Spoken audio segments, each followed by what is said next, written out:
Good morning students. आज का अपना टॉपिक है प्लांट हार्मोन, जिसमें अपन ऑक्सिन हार्मोन के बारे में डिस्कस करेंगे। ऑक्सिन शब्द जो है, इसकी उत्पत्ति ग्रीक भाषा के शब्द ऑक्सिन से हुई है, जिसका शाब्दिक अर्थ होता है टू ग्रो।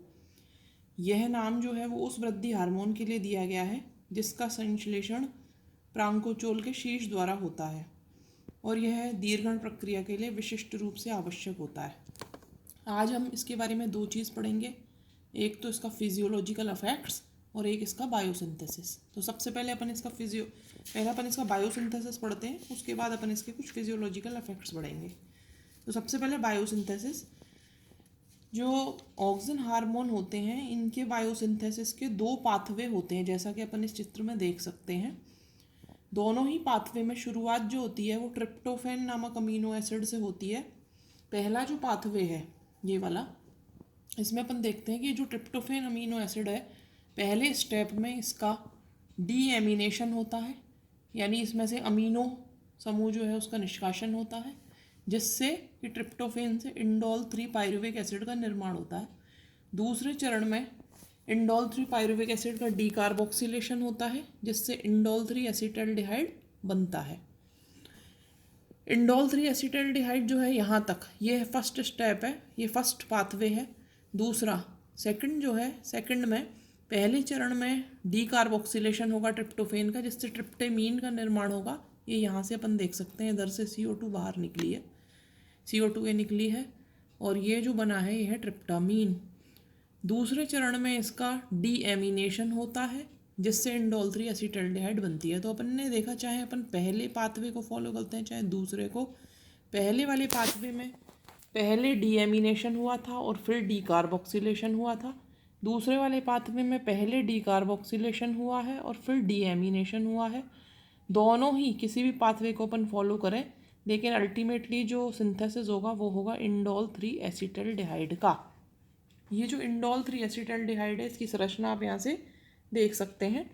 तो ये जो लास्ट स्टेप के अंदर ये जो इंडोल 3 एसिटल्डिहाइड होता है, ये ऑक्सीकृत होता है, और ऑक्सीकृत होकर ये इंडोल एसिटिक एसिड का निर्माण करता है। इंडोल एसिटिक एसिड जो है वो ऑक्सिन होते हैं। तो ये अपन ने देखा, इस तरीके से जो ऑक्सिन्स होते हैं उनका बायोसिंथेसिस या निर्माण होता है। अब दूसरा अपन देखेंगे इनके क्या क्या फिजियोलॉजिकल इफेक्ट्स होते हैं। तो अपन इनके बारी बारी से एक एक करके फिजियोलॉजिकल इफेक्ट देखते हैं। ये इनके फिजियोलॉजिकल इफेक्ट हैं। कोशिकाओं के दीर्घण में इनका रोल होता है। एपिकल डोमिनेंस माने शीर्षस्थ प्रभाविता में इनका योगदान होता है। रूट इनिशिएशन यानी जड़ों के प्रारंभन में। एप्सीजन यानी विगलन को रोकते हैं ये। पार्थिनोकार्पी अनिषेक फलन में। श्वसन में, कैलस के निर्माण में, और वेस्कुलर डिफरेंशिएशन, ये इसके फिजियोलॉजिकल इफेक्ट्स हैं मुख्य।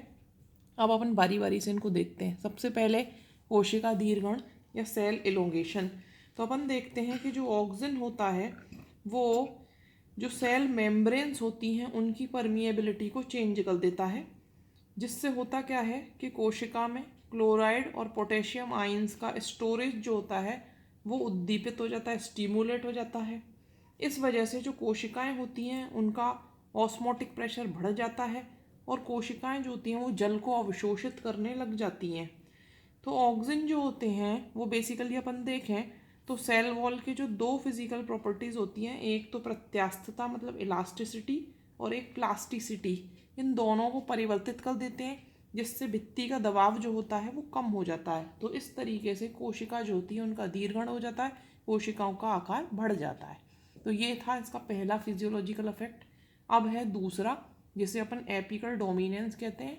इसी को ही शीर्षस्थ प्रभाविता भी कहा जाता है। शीर्षस्थ प्रभाविता होता क्या है, अपन देखते हैं कि जो शीर्षस्थ कलिका होती है किसी भी पादप में, उसकी उपस्थिति में जो पार्श्व कलिकाएं होती हैं उनका निर्माण जो होता है वो संदमित रहता है। यानी जो शीर्षस्थ कलिका होती है वो पार्श्व कलिकाओं की वृद्धि पर बहुत ज़्यादा प्रभाव डालती है, प्रबल प्रभाव डालती है, उनको दबाती है, उनकी वृद्धि को। यही घटना जो होती है शीर्षस्थ प्रभाविता कहलाती है। तो अपन ऑक्सिन का इफेक्ट देखते हैं कि जब शीर्षस्थ कलिका को हटा दिया जाता है तो शाखाओं पर पार्श्व कलिकाएं विकसित होने लगती हैं। इसका कारण क्या है? इसका कारण ये है कि जो शीर्षस्थ कलिका होती है उसके भीतर ऑक्सिन पाया जाता है। ये जो ऑक्सिन हार्मोन है इसकी मात्रा शीर्षस्थ कलिका में होती है और ये तने में नीचे की ओर, ऊपर से नीचे की ओर स्थानांतरित होते हैं। तो जब अपन शीर्षस्थ कलिका को हटा देते हैं तो शाखाओं पर पार्श्व कलिकाएं विकसित होने लगती हैं। इसके अलावा यदि जैसे कोई शीर्ष विहीन प्ररोह है और उसके ऊपर आप ऑक्सिन लगा दें तो पार्श्व कलिकाओं की वृद्धि संदमित होने हो जाती है। अब जो है थर्ड जो है इसका वो है रूट इनिशिएशन, मतलब जड़ों के उद्भवन को और वृद्धि पर ये क्या प्रभाव डालता है ऑक्सिन। तो अपन देखेंगे यदि जड़ों के शीर्ष पर अपन इंडोल एसिटिक एसिड मतलब जो ऑक्सिन है उसको लगा दें तो जड़ों का दीर्घण जो है वो संदमित हो जाता है, लेकिन पार्श्व जड़ों की संख्या में अत्यधिक वृद्धि होने लगती है। यानी कि जड़ों के ऊपर जो है वो अपोजिट अफेक्ट है तने की अपेक्षा। नेक्स्ट जो है वो है प्रिवेंशन ऑफ एब्सीजन, मतलब विगलन पर क्या प्रभाव है ये अपन देखते हैं। तो इसमें देखेंगे अपन विगलन के ऊपर क्या प्रभाव पड़ता है ऑक्सिन का। प्राकृतिक रूप से जो विगलन की प्रक्रिया होती है वो ऑक्सिन हार्मोन की कमी की वजह से होती है। ऑक्सिन हार्मोन की जो मात्रा होती है पादपों में धीरे धीरे कम होती जाती है और जब ऑक्सिन का स्तर न्यूनतम हो जाता है, बहुत कम हो जाता है, मिनिमम हो जाता है, तो विगलन की परत का निर्माण प्रारंभ हो जाता है। पत्ती जो होती हैं वो ऑक्सिन का संश्लेषण करती हैं, जो नई पत्तियां हैं वो ऑक्सिन का निर्माण करती हैं। इस वजह से जो ऑक्सिन होता है वो विगलन को रोकता है। लेकिन जब पत्तियां परिपक्व हो जाती हैं तो ऑक्सिन उत्पादन करने की क्षमता पत्तियों में घट जाती है, जिसके फलस्वरूप विगलन की प्रक्रिया बढ़ जाती है।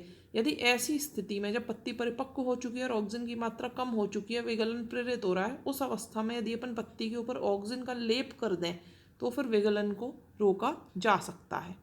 इसके अलावा अब जो नेक्स्ट है वो है पार्थिनोकार्पी। पार्थिनोकार्पी का मतलब होता है अनिषेक फलन। अनिषेक फलन जो है वो अपन देखते हैं कि जो नेप्टॉक्सी एसिटिक एसिड है, जैसे इंडोल एसिटिक एसिड है, उसी प्रकार से एक ऑक्सिन का ही प्रकार है जिसको अपन नेप्टॉक्सी एसिटिक एसिड कहते हैं। उसका अपन उपयोग करके जो अनिषेक फलित फल होते हैं, जो पार्थिनोकार्पिक फ्रूट्स होते हैं, उनके निर्माण को प्रेरित किया जा सकता है। जैसे संतरे हैं, अंगूर हैं, इनमें जो अपरिपक्व फल होते हैं उनको यदि अपन झड़ने से रोकना चाहें तो अपन 2,4-D नामक जो ऑक्सिन है उसका प्रयोग करके इसको रोक सकते हैं। तो कई सारे प्लांट्स ऐसे हैं जिनमें देखा गया है कि ये जो है अनिषेक फलन को प्रेरित करता है ऑक्सिन। इसके अलावा जो है इसी तरीके से श्वसन पे इसका प्रभाव है। इसके अलावा अपन देखते हैं कैलस फॉर्मेशन के ऊपर क्या अफेक्ट है इसका। तो इसमें कैलस क्या होता है, जो अविभेदित कोशिकाओं का समूह होता है, टिश्यू कल्चर में अपन देखते हैं तो वो कैलस कहलाता है। तो ऊतक संवर्धन में जो कोशिकाओं का विभाजन होता है, जब अपन टिश्यू कल्चर करते हैं तो जो अविभेदित कोशिकाओं का समूह बनता है, कोशिकाओं के विभाजन के फलस्वरूप बनता है, तो वो पूरी तरह से ऑक्सिन की उपस्थिति पर निर्भर होता है।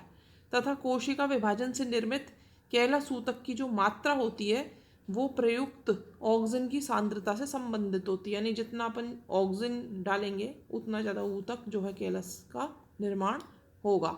इसी के अलावा एक और इसका लास्ट जो है फिजियोलॉजिकल इफेक्ट वो है वेस्कुलर डिफरेंशिएशन, मतलब जाइलम फ्लोएम के विभेदन पर भी फर्क पड़ता है। ये जो ऑक्सिन है उसका प्रभाव होता है।